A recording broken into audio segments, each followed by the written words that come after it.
हाँ भाई साहब, एक ही सेमेस्टर बचा है, पढ़ाई तो पूरी कर ही लेने दो भाई साहब। और फिर मैं हूँ कॉलेज में निगरानी करने के लिए इनकी। हाँ तेरी निगरानी तो देख ही चुका हूँ प्रोफेसर।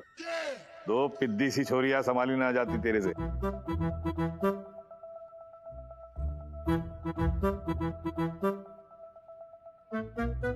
ठीक है, चले जाना कॉलेज, पर तुम लोगों का आना जाना शिशुपाल के साथ ही होगा। अकेली कहीं ना जा सकोगी तुम, समझी? अगर पापा गरिमा दीदी और सुशीला दीदी को लेकर जाएंगे तो काटिल लाइसेंस कैसे चलेगा?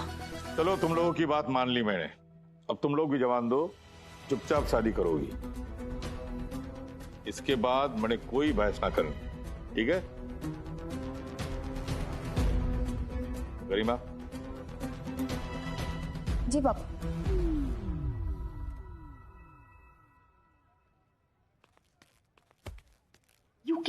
ये कैसी डील की तूने? कॉलेज के बदले शादी?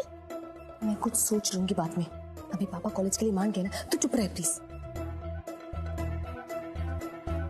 ताऊ जी, अब से मैं ना गरिमा दीदी सुशीला दीदी को कॉलेज लेके भी आ जाऊंगा और छोड़ के भी आ जाऊंगा बहुत।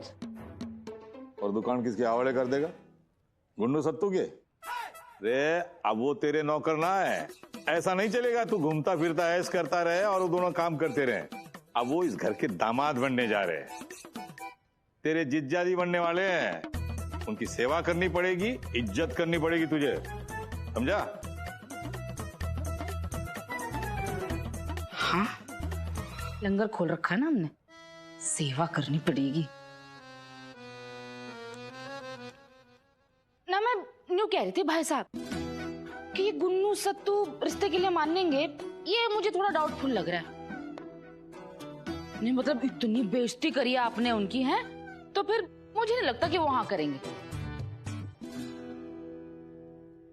पहली बार चाची के मुंह से निकली है ढंग की बात, जिसको सुन के मैंने कर दिए उनके सारे गुनाह माफ। तू ना गहरी गहरी सांस ले, इनहेल एक्सहेल। काम होने से पहले ही खुश हो जाती है और फिर काम खराब हो जाता है। तो लगा उस गुन्नू सत्तू का फोन।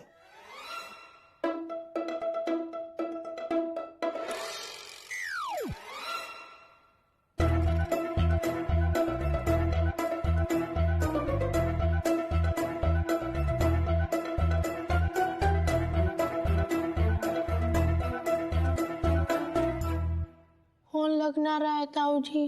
रे कोशिश करता रहे। यस।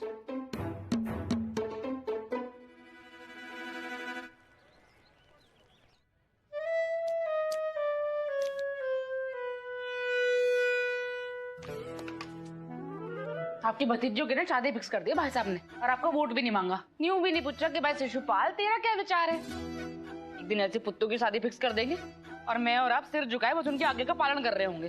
तेरी स्टोरी का कोई बेस ही ना है। मैं भाई साहब को तब से जानता हूँ जब से मैं पैदा हुआ हूँ।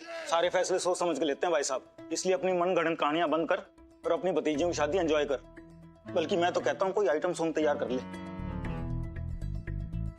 अपना तो मैं देख लूंगी, लेकिन आपके लिए आइटम जरूर तैयार है, नागिन डांस। मैं तेरी दुश्मन और दुश्मन तू मेरा। ना क्यों थरथड़ी मचा रखी है तूने? शादी गरिमा और सुशीला की तय हुई है सत्तू और गुन्नू के साथ। तन्ने क्यों सारी दुनिया अपनी दुश्मन लग रही है?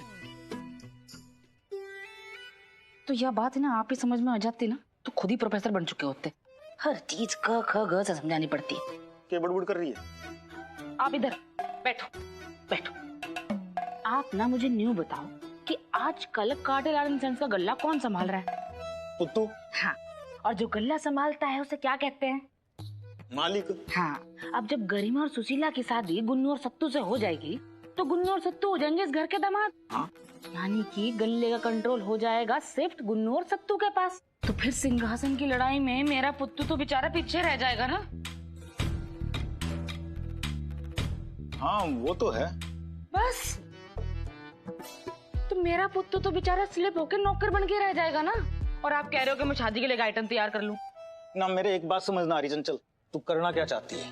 जब भाई साहब ने पुत्तों को दुकान सौंपी थी तभी तू टूटा कर रही थी, कि मैं तो आईपीएस बनाना चाहती थी पुत्तू को, भाई साहब ने ना ही बना दिया। अब जब उसको छुट्टी मिल रही है, पढ़ लिख के आईपीएस बनने का मौका मिल रहा है, तब भी तू टटर कर रही है। तू डिसाइड कर ले तू चाहती क्या है, सोच समझ के। मैं शाम को आके मिलता हूँ, मैंने कॉलेज के लिए देर हो रही है। अरे